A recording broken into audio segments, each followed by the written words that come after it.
Hello student, आप सभी कैसे हैं। मैं सुनील प्रजापति क्रियांश एकेडमी में आपको स्वागत है। हम लोग क्लास 10th की जो मैथमेटिक्स पढ़ रहे हैं उसमें वास्तविक संख्या हम लोग पढ़ रहे हैं, और वास्तविक संख्या के अंतर्गत जो हमारा पहला लेसन है उसकी हमने प्रश्नावली से संबंधित जितने आपके एग्जाम्पल थे वो हमने उसको कवर किया था। कुछ ऐसे क्वेश्चन थे जो सेम थे, उसको हमने अटेम्प्ट नहीं किया। आप लोग कर लोगे, आसान है वो चीज़ें, बहुत बड़ी चीज़ नहीं है। हमने तरीका, प्रोसेस, सब सारी चीज़ें आपको बता दिया है। उसी मेथड के हिसाब से आपको आगे कर लेना है। अब मैं आज एक्सरसाइज शुरू करूँगा और एक्सरसाइज में 1 बाय 1 सभी क्वेश्चन को अटेम्प्ट किया जाएगा। अगर किसी तरह की कोई प्रॉब्लम होगी तो आप कमेंट बॉक्स में ज़रूर लिखिएगा कि सर मुझे ये क्वेश्चन नहीं आ रहा, आप दोबारा बता दीजिए, तो फिर से मैं उसको दोबारा कवर कर लूँगा। ठीक है, तो स्टार्ट करते हैं एक्सरसाइज 1.1 का पहला क्वेश्चन। ठीक है, तो चलिए एक्सरसाइज शुरू करते हैं। और जो प्रश्नावली है वो प्रश्नावली आपकी 1.1 है। 1.1 ठीक है, 1.1 प्रश्नावली स्टार्ट करेंगे और लेसन का नाम है वास्तविक संख्याएं। वास्तविक संख्याएं, ठीक है। और वास्तविक संख्याएं के अंतर्गत हम पहला क्वेश्चन देखेंगे कि पहला क्वेश्चन क्या है। देखो, पहला जो क्वेश्चन है वो दिया हुआ निम्नलिखित संख्याओं को अभाज्य गुणनखंडों के गुणनफल के रूप में व्यक्त कीजिए। ठीक है, अभाज्य गुणनखंडों के गुणनफल के रूप में व्यक्त कीजिए, यानी आपकी जो संख्या दी गई है और उस संख्या के हिसाब से हमें क्या करना है, उसका अभाज्य गुणनखंड करना है। देखो, जो मैं बुक लिया हूँ उस बुक आपका राजीव प्रकाशन का है, और उसमें राजीव प्रकाशन के साथ साथ आपकी जो इंक्लूडेड आपकी और भी है वो डॉक्टर मनोहर है। तो 2 किताबों का कॉम्बिनेशन है और जितने भी आपके क्वेश्चन हैं उनके हिसाब से उनको सब अटेम्प्ट कर लिया जाएगा।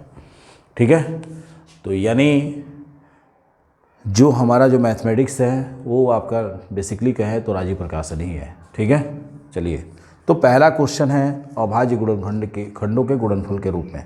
तो पहला दिया हुआ है 945। क्वेश्चन मैं लिख दे रहा हूँ। इसके अंतर्गत आपके टोटल में 11 क्वेश्चन दिया हुआ है। टोटल में 11 क्वेश्चन हैं और 11 क्वेश्चन में पहला है 945 और दूसरा है 140। तो पहला आपका क्वेश्चन है 945 और दूसरा है आपका 140, और इनका ऐसा गुणनखंड करना है कि उनका गुणनखंड क्या हो, अभाज्य हो। संख्याएं कैसी होनी चाहिए, अभाज्य होना चाहिए। उनके गुणनखंडों का जो गुणनफल हो वो किस रूप में व्यक्त हो, अभाज्य गुणनखंड के रूप में व्यक्त हो। किस रूप में हो, अभाज्य गुणनखंड के रूप में। तो चलिए पहला क्वेश्चन करते हैं और पहला क्वेश्चन शुरू करते हैं। तो चलिए, सिंपल जैसे बेसिक आप पिछली क्लासों में गुणनखंड किए हुए हो, सेम वही है और कुछ अलग नहीं है, नया कुछ भी नहीं है। अभाज्य का मतलब ये होता है जो स्वयं से विभाजित हो, इससे अन्य संख्या से विभाजित ना हो, उसी को हम कहते हैं अभाज्य संख्या। क्या कहते हैं, अभाज्य संख्या। तो जो 945 है वो 945 को सिंपल गुणनखंड करते हैं। पहले हम क्या करते हैं, छोटी संख्याओं से गुणनखंड करते हैं, विभाजित करते हैं। अगर नहीं होता है तो फिर से हम स्टेप को बढ़ाते जाते हैं, यानी संख्याओं की क्रम को बढ़ाते जाते हैं। यहाँ देखें 2 से विभाजित नहीं होगा। अगर हम 2 को लेते हैं तो सबसे पहले हम लास्ट वाले डिजिट को देखें, क्या ये 2 पूर्ण रूप से विभाजित हो पाएगा क्या, 2 से नहीं हो रहा है। 3 की ट्राई करेंगे, 3 से देख लेंगे, 3 से हो रहा है क्या। देखो 2 से नहीं हो रहा तो 3 से हो जाएगा। कुछ रेयर केस में ही ऐसा होता है जो 5 से होते हैं, 7 से होते हैं, नहीं तो अक्सर 2-3 से हो जाते हैं। ठीक है, और एक चीज़ ध्यान रखिएगा, अगर 2 से विभाजित नहीं होगा तो 4 से भी नहीं होगा। ठीक है, तो ध्यान रखिएगा इस चीज़ का। तो चलिए 3 से देख लेते हैं। तो क्या होगा, 3 तरीके 9, 3 एक नम 3, 3 पच्चे 15, विभाजित हो गया 3 से। उसके फिर से 3 से ट्राई करते हैं, 3 एक नम 3, और यहाँ 1 है। पूर्ण रूप से क्या है, अगर देखा जाए तो ये इससे छोटी है तो यहाँ पे 0 हो जाएगा और 3 पच्चे 15 हो जाएगा। ठीक है, फिर से 3 से ट्राई करते हैं, 3 तरीके 9 और 3 पच्चे 15। अब देखिए यहाँ पे 35 हो गया। अब फिर से ये 3 से विभाजित नहीं होगा तो हम क्या करेंगे, 5 को लेंगे। तो 5 से लिया, 5 सत्ते 35 और ओनली 7 बचा, तो 7 एक नम 7। यानी अगर हम बात करें जो 945 का जो गुणनखंड आया है 3 गुणे 3 गुणे 3 गुणे 5 गुणे 7 आया है। अब देखिए जितनी भी इसमें संख्याएं हैं सभी संख्याएं अभाज्य संख्याएं हैं, ठीक है। तो हम इसको लिख सकते हैं एक तरीके से, और 3 की संख्या कितनी है, 3 है ना, तो 3 के घात 3 लिख सकते हैं, गुणे 5 और गुणे 7, ये इसका आंसर होगा, ठीक है। यही इसका करेक्ट आंसर होगा, यानी 3 to the power 3 multiply 5 to the power 5 multiply 7, ठीक है। यही इसका उत्तर होगा, पहले का उत्तर यही होगा। चलिए अगला क्वेश्चन करते हैं, दूसरा नोट कर लो। चलिए दूसरा है आपका 140। 140 आप विभाजित कीजिए 140 का, तो देखो ये 2 से पूर्ण रूप से विभाजित हो जाएगा, तो क्या होगा, 2 सत्ते 14, 0 हो गया। फिर से 2 से करो, 2 तिहाई 6, 2 पच्चे 10, फिर से किससे जाएगा, ये 5 से ही जाएगा वापस, तो 5 सत्ते 35 और यहाँ 7 का नाम 7, 2 दूनी 4, 4 पच्चे 20 और 20 सत्ते 140, यानी जो 140 का जो गुणनखंड हुआ 2 गुणे 2 गुणे 5 गुणे 7, ये आपका क्वेश्चन हुआ, गुणनखंड हुआ, तो 2 के पावर 2 और 5 गुणे 7, यानी आंसर इसका यही हो गया। और कौन सी संख्याएं हैं, सब अभाज्य संख्या हैं, ये स्वयं से ही विभाजित होगी, किसी अन्य संख्या से विभाजित नहीं होगी। चलिए अगला है क्वेश्चन जो इम्पोर्टेंट है, आपके एग्जाम में भी आया है कई बार, 156 है। देखो बहुत सिंपल है, तीसरा है 156, तो चलिए 156 को करते हैं। तीसरा है आपका 156 और ये आपका बहुत इंपॉर्टेंट है, कई बार एग्जाम में आ गया है। देखो इंपॉर्टेंट तो कोई भी, अगर गुणनखंड का तरीका आपको पता है तो आप आसानी से कर लोगे, बहुत सिंपल मेथड है। करना क्या है, गुणनखंड का मतलब ये है कि हम उस संख्या को विभाजित कर रहे हैं किसी छोटी संख्या से। गुणनखंड का मतलब यही है कि हम उस संख्या को किसी छोटी संख्याओं से हम विभाजित कर रहे हैं, और यहाँ पे संख्या हमको कैसी लेनी है, अभाज्य संख्या लेनी है। कैसी संख्या लेनी है, अभाज्य संख्या लेनी है, यानी हमारा 156 है। तो 156 को अगर देखें तो गुणनखंड क्या होगा भाई, विभाजित करो, ये देखिए ये 2 से विभाजित हो जाएगा, तो कितनी बार में जाएगा, 2 सत्ते 14 और 2 अठे 16, फिर से 2 से जाएगा, 2 तिहाई 6, 2 नौ 18, अब 2 से नहीं जाएगा, 3 से जाएगा, तो 3 का नाम 3, 3 तरीके 9। अब क्या देखो, 2 भी अभाज्य संख्या है, 3 भी अभाज्य संख्या है, और 13 अपने आप से ही स्वयं कटेगा, वो भी एक अभाज्य संख्या है। तो यहाँ पे क्या हो जाएगा, 13 हो जाएगा, 13 का 13। तो 156 का अगर गुणनखंड देखें तो 2 गुणे 2 गुणे 3 गुणे 13 होगा, यानी 2 के पावर 2 और 3 मल्टीप्लाई 13, यही इसका आंसर होगा बेसिकली, ठीक है। और बहुत इंपॉर्टेंट है, कई बार एग्जाम में आया, ये आया आपका 2022 में, 2 सेटों के अंतर्गत आया है, एनसीईआरटी का भी क्वेश्चन है, 2 सेट के अंतर्गत आया है ये 2022 में, ठीक है। चलिए अगला क्वेश्चन करते हैं। अगला क्वेश्चन है आपका 650।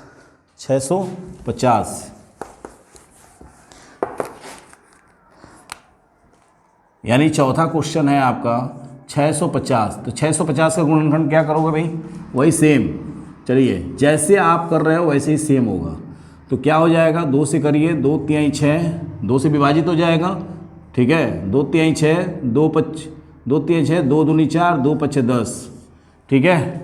फिर से 2 1 का नाम 2, 2 छक्के 12, 2 से नहीं होगा, अब ये आपका 2 से नहीं होगा, ठीक है। अब किससे होगा ये देखने वाली बात है, ठीक है, किससे होगा ये, 2 से नहीं होगा।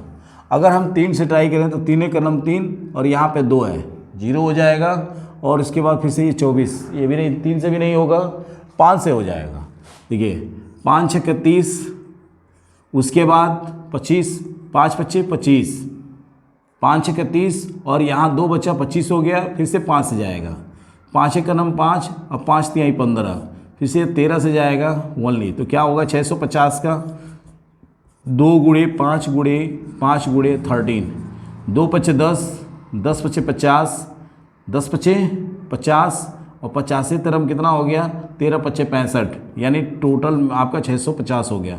तो इसको हम लिख सकते हैं 2 गुणे 5 की पावर 2, क्योंकि दोनों की संख्या क्या है, 2 है 5 की, और गुणे 13, ये इसका आंसर होगा। देखो अगर बेस समान होता है तो घात जुड़ जाते हैं, घटा का इंडाइसिस का रूल होता है कि अगर बेस समान है तो घात क्या होता है, जुड़ जाता है। जैसे अगर हम सिंपल बात करें, अगर आप सोचो कि कैसे स्क्वायर हो रहा है, जो लोग जानते हैं तो अच्छी बात है, जो लोग नहीं जानते देख लो। अगर हम x to the power m कर दें और x to the power n कर दें तो दोनों का बेस समान है ना, लेकिन जब बेस समान होता है तो घात क्या होता है, जुड़ जाते हैं आपस में, तो यम प्लस यन हो जाएगा। यही सेम काम यहाँ पे हो रहा है। तो 5 के ऊपर 1 और 5 के ऊपर 1 है, तो दोनों क्या है, बेस हैं, बेस समान है, तो घात क्या हो जाएगा, जुड़ जाएगा। तो इसलिए हमारा क्या हो जाएगा, 5 का स्क्वायर हो जाएगा। ठीक है, यही आपका सिंपल तरीका है समझने का। चलिए अगला क्वेश्चन करते हैं। अगला भी बहुत इंपॉर्टेंट है। देखो भाई, वीडियो को ज़्यादा से ज़्यादा शेयर करो। जितनी आपकी क्लास 10th की मैथ है, राजीव प्रकाशन और इंक्लूड डॉक्टर मनोहर है, पूरा मैं कवर कर दूंगा समय से पहले। पूरा आपको कहीं जाने की ज़रूरत नहीं है, पूरा इसी चैनल पे कंप्लीट आपका सेशन मिलेगा, पूरा कंप्लीट। यहाँ तक कि इस पे मैं आपके जो इम्पोर्टेंट क्वेश्चन हैं, जो एग्ज़ाम से भी संबंधित हैं, एक्सरसाइज के बाद वो भी जिसको हम कहते हैं गेस्ट पेपर, वो भी सब सारी चीज़ें हम कराएंगे, यहाँ पे कंप्लीट करा देंगे। पूरी प्रॉपर वीडियो मिलेगी। थोड़ा सा अभी अनकंटिन्यू है, बाद में इसको अभी 2-4 दिनों के अंदर, मतलब अभी ये सब सारी चीज़ें आपकी कंटिन्यू हो जाएगी, क्लासेज पूरी कंप्लीट हो जाएगी। चलिए अगला है आपका 5वां नंबर 2644। 5वां नंबर है 2644। 2644 का गुणनखंड क्या होगा, देखिएगा। 26 से 44 का गुणनखंड क्या हो जाएगा। अच्छा ध्यान रखना, जो गुणनखंडों में गुणनफल की जो संख्या होनी चाहिए वो कैसी होनी चाहिए, अभाज्य होना चाहिए। अभाज्य का मतलब क्या है, जो स्वयं से विभाजित है, किसी अन्य संख्या से नहीं। तो क्या करेंगे यहाँ पे, 2 से ये पूर्ण रूप से चला जाएगा, क्योंकि देखो 2 से ये भी कटेगा, 2 से ये भी कटेगा, 2 से ये भी कटेगा, 2 से ये भी कट जाएगा, तो आराम से कट जाएगा। तो 2 1 9 2, 2 3 6, 2 2 4, 2 2 4, फिर से 2 से पूर्ण रूप से विभाजित हो जाएगा। देखो जब भी हम कोई संख्या लेते हैं तो लास्ट वाली संख्या से मैच कर लेते हैं, क्या ये पूर्ण रूप से विभाजित हो जाएगा या नहीं हो जाएगा। तो देखा यहाँ पे लास्ट वाली जो संख्या है 2 की, वो पूर्ण रूप से विभाजित हो जा रही है। यहाँ भी वही सेम काम हो रहा है। तो क्या करेंगे, यहाँ पे 2 को वापस लेंगे, तो यहाँ पे क्या हो जाएगा, 13 को लेके चलना पड़ेगा यहाँ पे। तो 2 6 के 12 और यहाँ पे 2 6 के 12 और 2 1 9 2।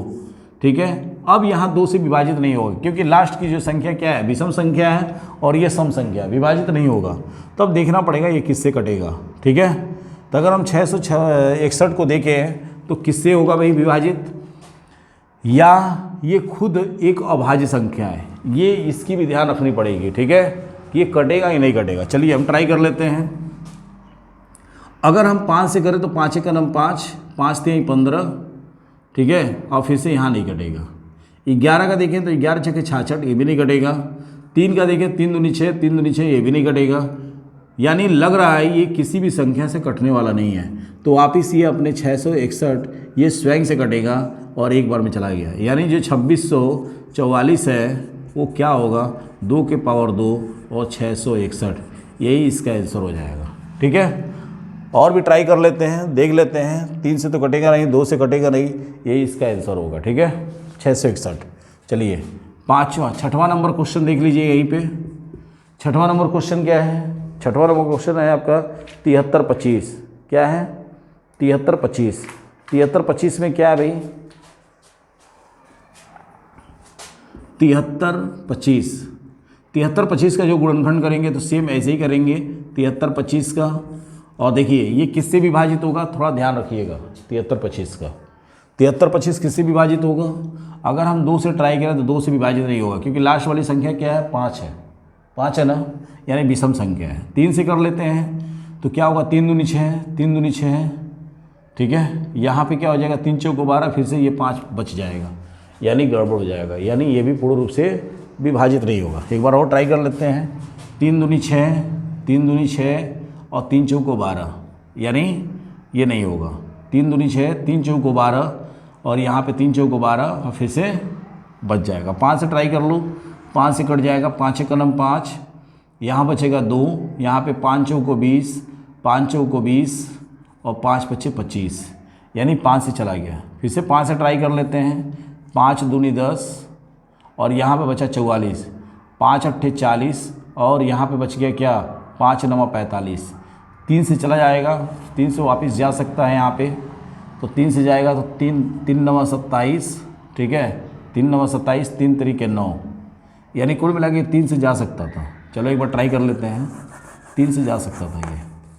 ठीक है, जब यहाँ नीचे हो रहा तो 3 दूनी 6, यहाँ पे 13, 3 चौको 12 और यहाँ पे 3 नहीं जाएगा, 5 से ही करो। क्या हो जाएगा यहाँ पे, हम अभी हमने वापस किया था 5 एक नम 5, 5 चौको 20, फिर से यहाँ पे क्या हो जाएगा, यहाँ पे बचेगा आपका 23 था, तो यहाँ पे हो गया आपका 5 चौको 20, और यहाँ पे क्या हो जाएगा 5 पच्चे 25। ठीक है, कोई दिक्कत? देखो अगर कभी भी कोई डाउट हो गुणनखंड में तो एक तरीका और है, जिससे आप संख्या से विभाजित करने के बाद जो भागफल आप प्राप्त किए हैं उसमें और इसमें दोनों को मल्टीप्लाई कर दें, यानी इन दोनों को आपस अगर हम मल्टीप्लाई कर दें तो ये वाली वैल्यू आ जाए तो हम मान लेंगे कि ये सही है। ठीक है, देखो करके दिखते हैं। अगर दोनों की संख्या से मल्टीप्लाई कर दे तो ये वाली संख्या आ जाए तो काम हो जाएगा। 5 पच्चे 25, 5 चौको 20, 2 22। ठीक है, 2 बचा, अब 5 चौको 20, अब 20 2 22, ये हो गया, और 5 एक 5 2 7। अब देखो सही है या गलत है? गलत है ना, गलत हो गया यहाँ पे। तो सीधे सीधे हम क्या कर सकते हैं, फिर से देख लो, ट्राई कर दो। 5 पच्चे 25, 5 चौको 20, 5 पच्चे 25, 5 चौको 20, 2 22, 2, अब 5 चौको 20, अब 20 2 22। गड़बड़ है यहाँ पे। यहाँ पे हो गया 5 एक 5, यहाँ पे हो गया 23, 5 चौको 20, और यहाँ पे हो गया 32। तो यहाँ पे हो गया 5 छक्के 30 और 5 पच्चे 25, यानी 1465 होगा। अगर यहाँ पे अगर हम मल्टीप्लाई करके देखें तो शायद हमारा सही हो जाए, या कम 100% सही हो जाएगा। 5 पच्चे 25, 5 छक्के 30, ठीक है, 5 छक्के 30, 30 2 32, 3, अब 5 चौको 20, 20 3 23, और यहाँ बचेगा 2, और 5 एक 5 2 7, यानी यहाँ कंप्लीट हो गया। ठीक है, कोई दिक्कत? फिर से वापस हम क्या करेंगे, वही 5 को लेके चलो, 5 चौको 5 दूनी 10, यहाँ बचेगा क्या 46, 5 9 45, 5 3 15। फिर से 3 को ट्राई करो, नहीं जाएगा, 3 से नहीं जाएगा। 29 का करो, 13 का करो, 13 दूनी 26, 13 दूनी 26, 33 बचा 11, 11 नहीं जाएगा। यानी कुल मिला के जो 73 25 होगा उसका जो गुणनखंड होगा 5 गुणे 5 गुणे 293, यानी 5 के स्क्वायर गुणे 293, ये आपका आंसर होगा। ठीक है, क्योंकि ये भी आपका क्या है, अभाज्य संख्या है। चलिए अगला क्वेश्चन है, अगला क्वेश्चन भी बहुत इंपॉर्टेंट है जो आपका हो जाएगा। ये क्वेश्चन है आपका 5005, ये भी आपका एग्जाम में आया हुआ है। ठीक है, 5005 भी। चलिए इसको मिटाते हैं। 5005, ठीक है, 5005, इसका गुणनखंड क्या होगा, सेम ऐसे ही होगा जैसे हम लोग कर रहे थे। 5005 भी आपका सेम होगा, इसमें कोई दिक्कत नहीं है। 5005 का आपका सीधे सीधे हो जाएगा हमारा क्या, निकाल लीजिए इसका गुणनखंड। अगला क्वेश्चन है 74 29, अगला है 74 29, और आपका 8वां है, 8वां नंबर है 20,570, यानी 20,570। 9वां सवाल है आपका